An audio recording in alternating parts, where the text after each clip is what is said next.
hear me? Yes. Yes, yes. I can see that you're having some lunch or something. This looks very good.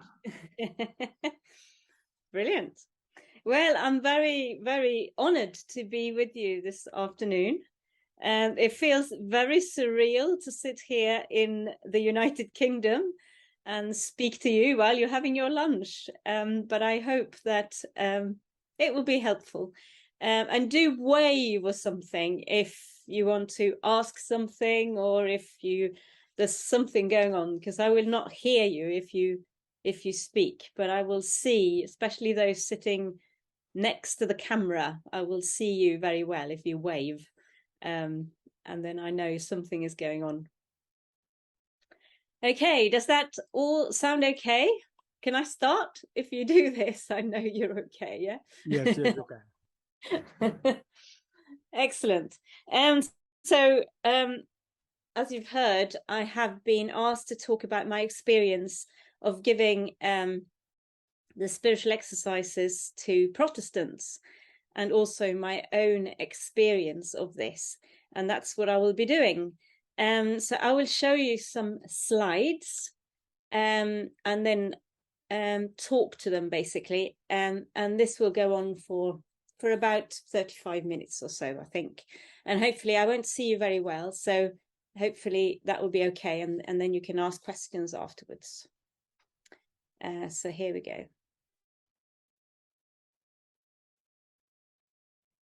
So you can all see that now, I hope. Yeah? Yeah, excellent. So this is the title I was given when I was in Manresa this summer.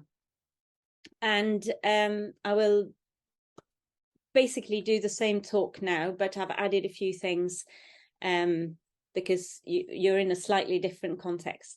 But I will assume that you have some experience of receiving and giving the exercises and have some idea of the process of the exercises. So I won't explain every part of it as I speak about them.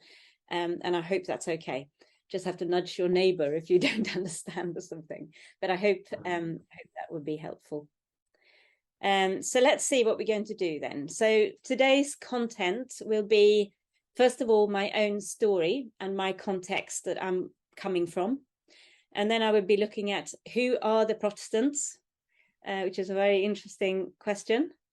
And then I would have two parts. One is the Protestants engaging with the text of the spiritual exercises, theological themes. And then again, Protestants engaging with the text of the spiritual exercises, the transformative aspect seen in practice. So we'll have a more kind of theological part of it and then some practice as well. But the two go together. So I think you find that the theological aspects I will also talk about practice there. And then I will come to some conclusions. So that's what I'm going to talk about this afternoon.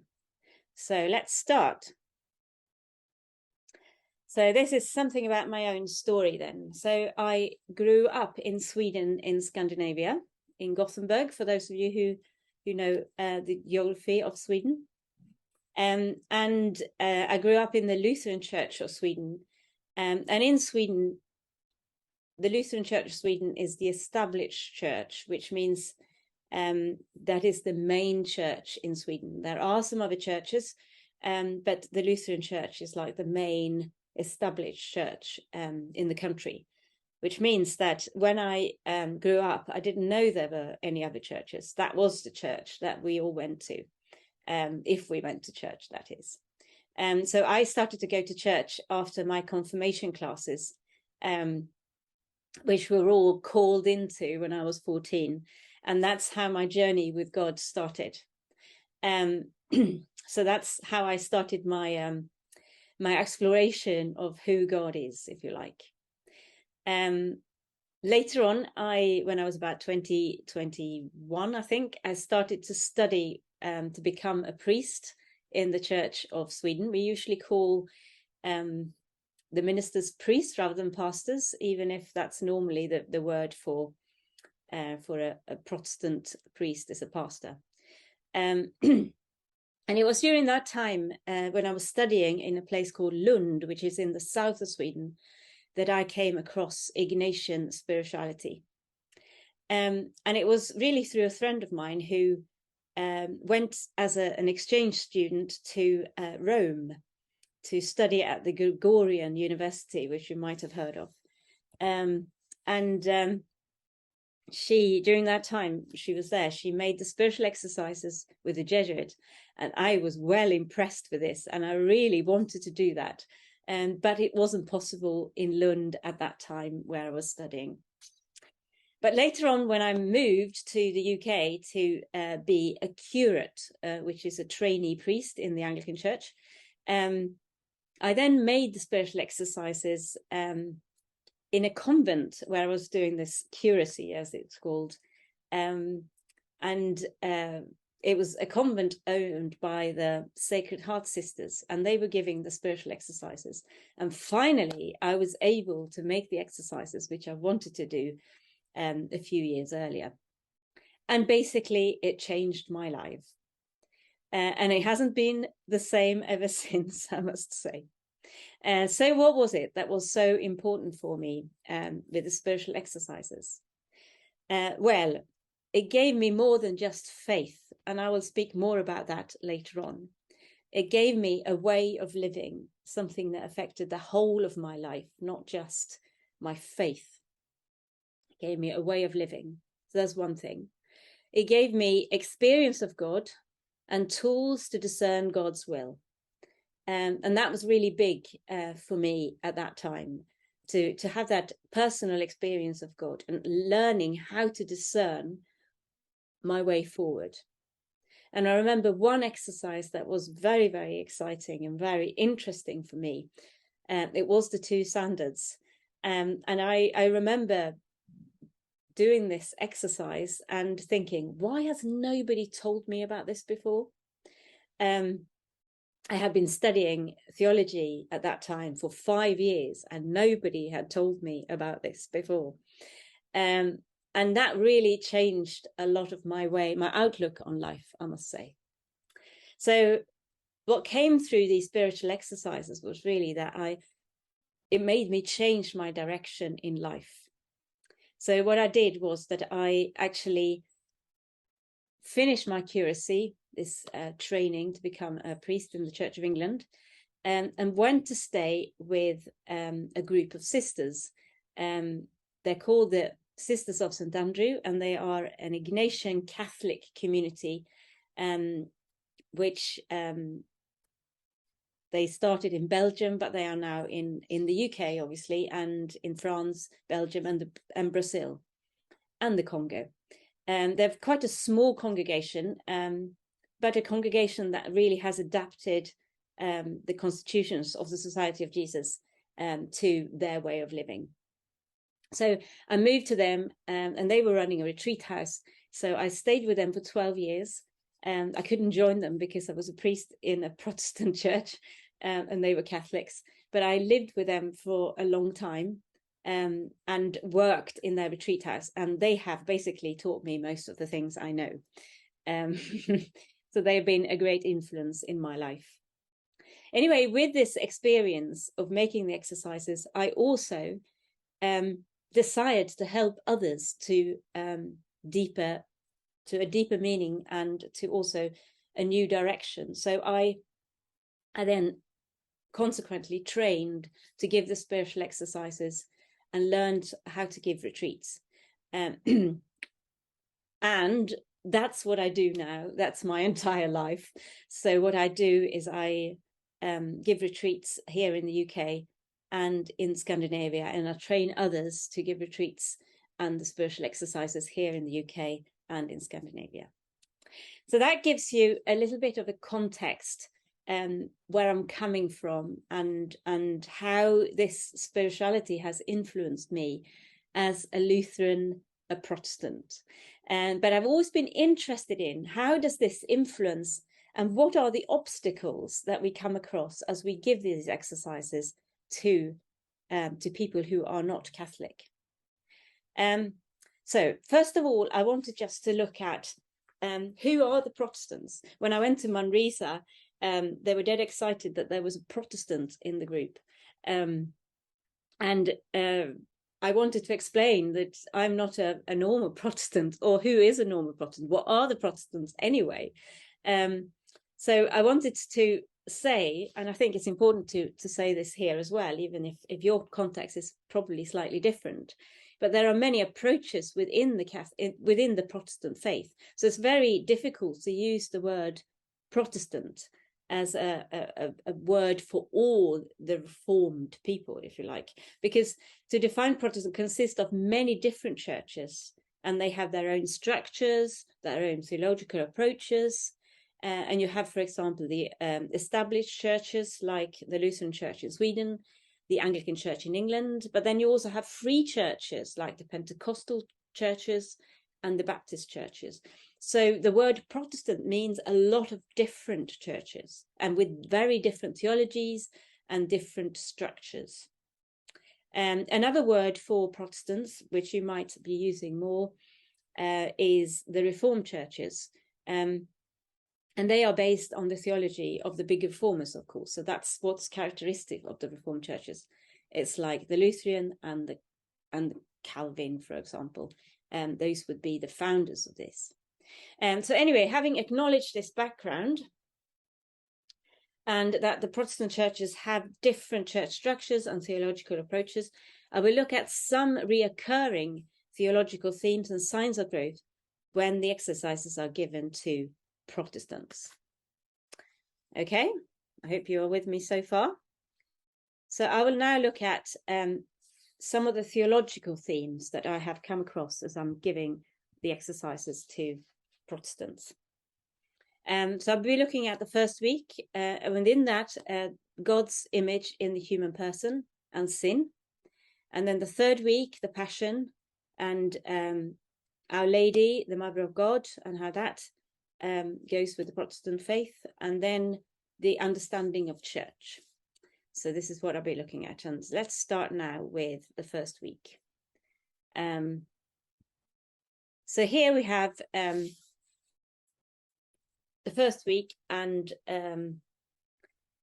God's image in the human person and sin. So first of all, I just want to say that the theme justification by faith alone, which I grew up with, is it's there in the Protestant churches, and obviously that was something that was high on the agenda for Luther, for example. But it means that faith is very focused on sin and forgiveness for sin. And grace, for example, to illustrate this, is a word that is used for the forgiveness of sins in the Protestant tradition. And so when you give the exercises, you talk about grace as a gift, and you often talk each day, you have a grace that you pray with. But for Protestants, that's quite strange, because grace is only to do with being forgiven for sins. That's the grace of God. So you often have to explain to Protestants that we're looking at grace as a much bigger word, more about a gift. And that's one thing that you have to think about when you give the exercises to Protestants. Okay, so that was the first thing. The next thing is the degree of disfigurement of God's image in the human person. So I would say that God's image in the human person is very damaged in the Protestant tradition, mostly. Obviously, when I'm talking here, I'm talking general stuff, but you will see this, which means that I have an illustration of this here with this slimy man here. This is the prodigal son, and it's a picture in one of the churches where I give retreats. And you can see there that the son is very disfigured, if you like, green even. It's got a different color. And God is a slightly, or the father is slightly scared of touching this disfigured person. And he's not looking very happy about it either. And I think that says quite a lot about the tradition, the Protestant tradition, how they view the human being is as a quite green and slimy, basically. which means that the damage is quite considerable. And sometimes I use the metaphor of a pearl. So in the Catholic and in the Ignatian way of thinking, the pearl has been dirtied and it's dirty, but in the Protestant faith, it's been cracked, which means that it's more difficult to repair. And it also means that people see themselves as quite bad. They have this kind of Protestant guilt, if you like. They feel that they are quite not very good. They are as slimy as that man here on the and not to be touched by God, really. And this has an effect, I would say, when you give the exercises, for some people, not for everybody. But the thing is that this quite narrow interpretation of faith and sin and forgiveness has meant that a lot of Protestants have turned against the whole thing. And I have had quite a lot of people talking to me saying, well, actually, I don't want to talk about sin. I rather talk about what's good about me. And that's coming out of that emphasis, total emphasis on this, which means that people are turning against it and wanting to do something different, something more positive. And that has also got an implication when you give the exercises to some Protestants, I would say. And having said that, I have given this talk to some Protestants, and they said, well, actually, I think we got over that now. You know, they have got over that. There have been that time, but now they've started to become interested in looking at sin again.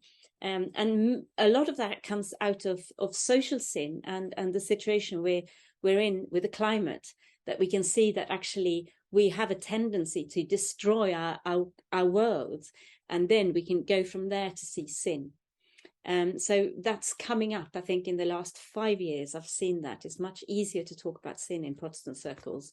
And that's a lot to do with the climate change, I would say. I just want to add as well there, which seems a bit strange perhaps, but confession for Protestants can be really difficult because they don't know about confession. Confession is not something that they usually are familiar with. So if you give the exercise to Protestants, you have to explain confession, and they might need other ways of, for example, letting go of their sins in the first week. They might need to burn them or do something else. They might not want to go to confession because they're not comfortable with that. It's just important to highlight that. Okay, so how can this help then? How can the spiritual exercises help? And here we have Rembrandt's picture of the prodigal son. You probably have seen that before. And that's often used when we give the exercises here in the UK and also in Scandinavia. Don't know about you, but I think it's quite well known all over the world. Anyway, the principle and foundation can really help the Protestants see themselves as created and as good. From the beginning, they were good, and they have the ability to praise, reverence, and serve God, our Lord. And that is a revelation to many when you have a very bad self-image or bad image of yourself, like that slimy prodigal son. It's quite uplifting to see that I'm created, I'm wanted, I am here, and I have the ability to praise and reverence and serve God and actually do quite well in all of this. And that's very uplifting for Protestants. However, the last bit here, they sometimes get a bit annoyed about doing this to save your soul. Surely you can't save your own soul, because in the Protestant tradition, you can only be saved by faith alone. And so that jars sometimes a bit. So it's good to be aware of that. Anyway, having said that, the structure of the first part of the exercises, the first week, and the principle and foundation, and beginning with the social sin and then the personal sin, has been a very good way of helping Protestants to find a healthy way of looking at themselves as loved and forgiven sinners. So there is a real healing process, I would say, for Protestants, but for everybody who makes it, obviously, but especially for Protestants and their idea of sin in the first week. Okay, so we move on to the third week, the Passion, which is also, I would say, a place where Protestants find it a bit strange, but also very rewarding. So often in the Protestant churches, the empty cross, the cross is often empty, or it has an image of the resurrected Christ rather than the crucified Christ. So if Protestants are very familiar with the first week, they are less familiar with the third week. I remember having one guy, a younger guy, who made the exercises, and he said, I've never, ever realized how much Jesus suffered. That was tough. And he was really kind of surprised by the whole thing, because in his church, they had only just, quickly gone over the Good Friday and moved on to Easter Day. And they hadn't really dwelt on that in a big way. And he found that really, really rewarding. So, because the emphasis has been very much on forgiveness of sins and the victory of death, suffering does not have that prevalent place in the Protestant tradition. And in its very extreme forms, you get prosperity theology, which you probably know about, where success basically is of God, and suffering, is just, if you suffer, then you are not close to God, basically. And this is given a completely different way of looking at it. And because of that, the cross and the passion can become, for Protestants who make the exercises, very, very healing on many different levels, and become a real source of strength, that God is in suffering and God can work through suffering. So that's the third week, the Passion. The next one I wanted to highlight for you is, of course, Our Lady, the Mother of God. So Protestants on the whole do not have a devotion to Our Lady. We have been taught, do not pray to Mary, full stop. And obviously in the triple colloquy, you are asked to pray to Our Lady and to the Son and to the Father. And often in the Protestant tradition, what we do is that we change Our Lady in the colloquy to the Holy Spirit. And having said that, it's a way of starting it. Later on, when people have gone through the contemplative, imaginative contemplation, and imagined Mary giving birth to Jesus, talking to Mary, is usually not very difficult to do the triple colloquy. So what happens is that the relationship is formed with Mary through the combination of the triple colloquy and imaginative contemplation of the gospel stories. And it's usually actually really rewarding, and people really find a friend in Mary. Now, the next one is the real big one, I would say, and it's the understanding of church. I would say the rules of thinking with the church show the divide between the Catholic and Protestant churches at its greatest. Protestants protest against authority. That is, I would say, obvious in all the churches to different degrees, but it's there.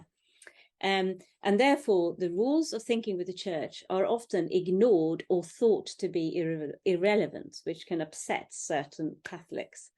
However, having said that, many Protestants really appreciate and come to understand the value of church authority, teaching, the importance and understanding of the Pope, which is quite interesting, actually, because people might not come from that background and then have a better understanding of all that after they have made the exercises. Okay, so let's move on to the transformative aspects then, and seen in the practice of making the exercises. And I want to highlight, first of all, the role of the spiritual director as fundamental to the process of the exercises, as the director facilitates the process and holds the space to enable and transformation to take place. So the spiritual director's understanding, this is important, of the Protestant and Catholic theology, an ability to adapt depending on who you got in front of you, is crucial to help the person grow and be transformed by the process of the spiritual exercises. So I want to highlight that first of all, because as directors, to have that understanding is really, really important. And that's why I'm doing this, I suppose. anyway, I will look at special things that I find is transformative for Protestants, but for everybody else as well, of course. It widens the approach to life and theology, a closer relationship to Jesus, growth in freedom, and a desire to follow Christ in the world, his mission of the world. So let's look at the first one here. A wider approach to theology. As I said before, the insights of the first week has given those who make this as a healthy understanding of themselves as created, loved, and forgiven sinners. So that is quite a big. I see that in Protestants engaging with the exercises. And the third week, as I said, a deeper understanding of suffering and the passion. And then, of course, this what I said about the triple colloquy and imaginative contemplation help Protestants to encounter Our Lady in a new way. So those are theological changes. A closer relationship with Jesus. I think all of you who've made the exercises can definitely join in and say yes to this. But for Protestants, there's a special thing about this relationship, I would say, is that Protestants have often studied the Bible rather than prayed with the Bible. So actually, when they get to make the exercises, they get new tools for deepening their relationship with Christ, which is centered on the Bible, which is really important for Protestants, that the scripture and Bible is at the center of it. But here they are with new tools to deepen that relationship. So the imaginative contemplation, which is really important, together with other exercises like the two standards, give a growth in this effective relationship with Jesus, with Christ, and a deeper commitment to him. And I think I can see that, and you can probably join in with that and agree with that. And this growth in an effective relationship with Christ is the key to this transformative process of the spiritual exercises. And it's as evident, I would say, in Protestants as it is in Catholics. And then the growth in freedom. I would argue that the exercises is a process of becoming freer. It's a transformation process of being freer. And it's also clearly stated in the exercises. Spiritual exercises give to a means of preparing and disposing our souls to rid ourselves of all its disordinate affections. So in the second week, gives that growth in the effective relationship with Christ, and which is then deepened in the third week through incorporating suffering. And this integration also plays a part in the retreatant's growth as suffering becomes part of following Christ.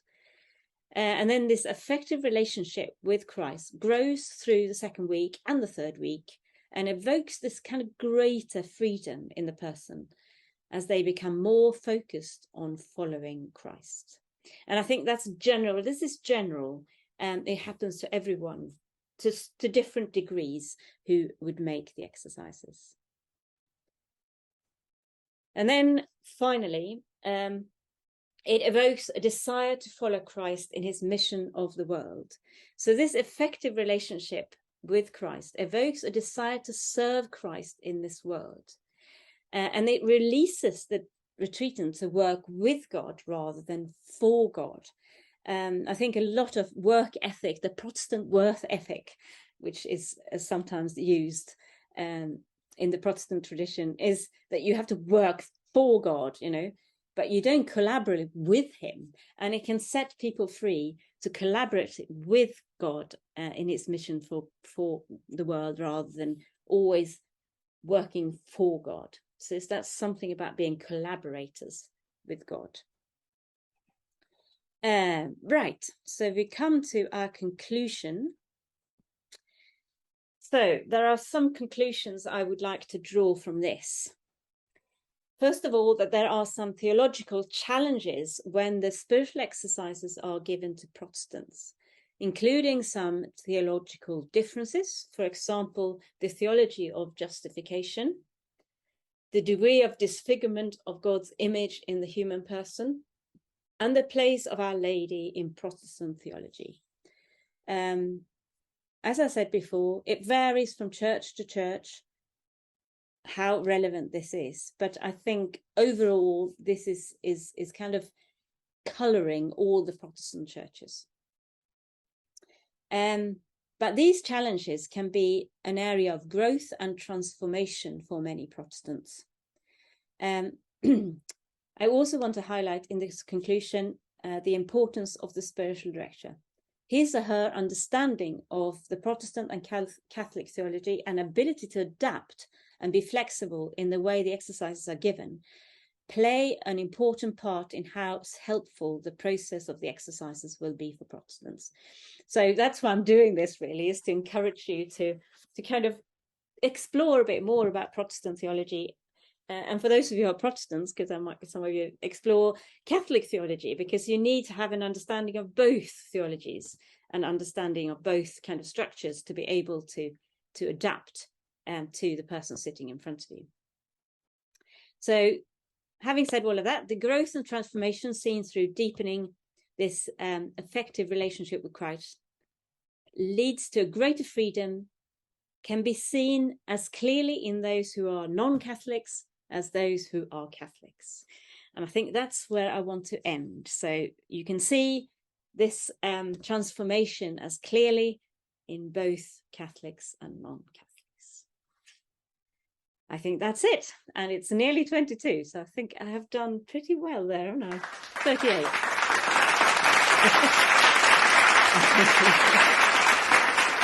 Quite surreal, I must say, to sit here and talk to my computer. But it's nice to know that you are there.